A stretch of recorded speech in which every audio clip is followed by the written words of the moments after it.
দীর্ঘ ১৭ বছর পর স্বদেশ প্রত্যাবর্তনের গণসংবর্ধনা মঞ্চে ঐতিহাসিক ভাষণ দিলেন বিএনপির ভারপ্রাপ্ত চেয়ারম্যান তারেক রহমান।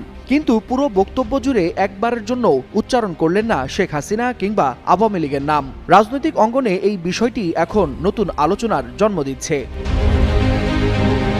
মঞ্চে দাঁড়িয়ে তারেক রহমান কথা বলেছেন নারী, পুরুষ, শিশু, কিশোর, পাহাড়, সমতল সব মানুষের অধিকার নিয়ে। কথা বলেছেন ধর্ম, বর্ণ নির্বিশেষে ন্যায় বিচার ও নিরাপত্তার স্বপ্ন নিয়ে। তার ভাষণে স্থান পেয়েছে ১৯৭১ সালের মুক্তিযুদ্ধের শহীদ থেকে শুরু করে ৫ আগস্ট গণ অভ্যুত্থানে আত্মদানকারী, এমনকি জুলাই আন্দোলনের অগ্রনায়ক শরীফ ওসমান হাদির নামও। এসেছে দেশ পুনর্গঠনের বিভিন্ন পরিকল্পনার কথা। কিন্তু সমালোচনা, তিরস্কার বা কারো প্রতি ব্যক্তিগত আক্রমণ ছিল না কোথাও।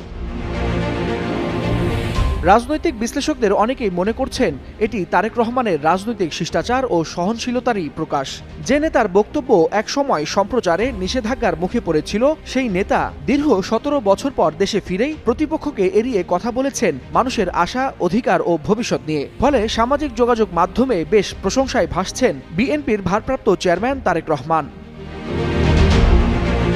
গণসংবর্ধনা মঞ্চে ঐতিহাসিক ভাষণে তারেক রহমান বলেন, বাংলাদেশের মানুষ কথা বলার অধিকার ফিরে পেতে চায়, গণতান্ত্রিক অধিকার ফিরে পেতে চায়, চায় যোগ্যতার ভিত্তিতে ন্যায্য প্রাপ্য। আহ্বান জানালেন সবাই মিলে দেশ গড়ার। দীর্ঘ নির্বাসন শেষে দেশে ফেরার প্রথম ভাষণ, আর সেখানে প্রতিপক্ষের নাম নয়, উঠে এসেছে মানুষের স্বপ্ন ও অধিকার আদায়ের পরিকল্পনার কথা।